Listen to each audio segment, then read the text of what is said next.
Today we're talking about what body language is, what the pitch, what the way we talk, the way we carry ourselves, the way we dress, how it affects our communication. That's what we want to share today. And the very first quote that the book starts with is one by John Maxwell. It just says, "People may hear your words, right, but they feel your attitude, right?" Uh, and that just tallies with what the popular saying by Maya Angelou, which says that people might not remember anything about what you said, but they'll remember how what you said made them feel, right? And our eyes really take priority over our ears in terms of what we receive, what we hear, right? Again, whatever we take through all of our senses is not exactly what we receive, right? Our eyes, our nose, our skin, our ears, all taking a message. But first of all of that message goes first to our brain. Our brain interprets it. What our brain interprets is what we truly see, what we truly hear, what we truly feel. We don't necessarily see or feel or smell reality.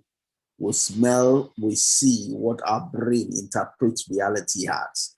So really what we see and think is reality is not necessarily reality, it's perception.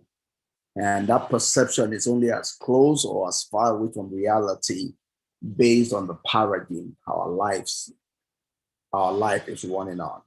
Our paradigm might make us either close to reality or further away from reality, right? So if we know have this understanding, then it helps us when we're communicating with people because there's something that we want to say to them, which might not necessarily be what they're hearing. It has nothing to do with what we are saying. We're saying what we want to say, but they are hearing what they hear, which might be different from what we're saying. Because whatever we're saying gets interpreted by their brain, by their mind, by their brain. And whatever result of that interpretation is what truly they are saying, right? So we need to use that knowledge of that in communication on getting our message through to whoever our audience might be that we're trying to get the message to, right? So, Tilly Gates does write in a book, your language, your body language and energy level will largely determine the energy level, engagement, and intensity of your audience, right? Also, still part of what we're talking about in terms of what the audience is receiving, but they also will relate to what we're communicating, the way we relate to it, right?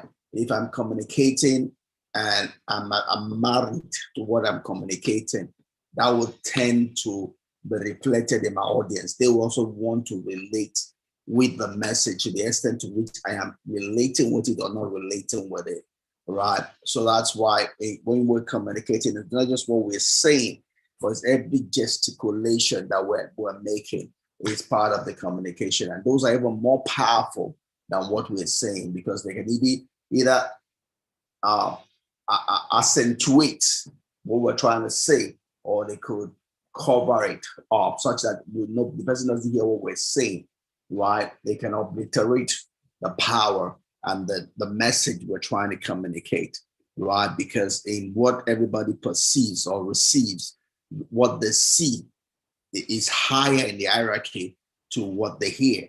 And so what they see can obliterate or alter or color what is being heard, right? So we need to be careful then that there's an harmony between what we're saying and what we're doing, our gesticulation, our presentation, our presence, right? So that's key when it comes to communication.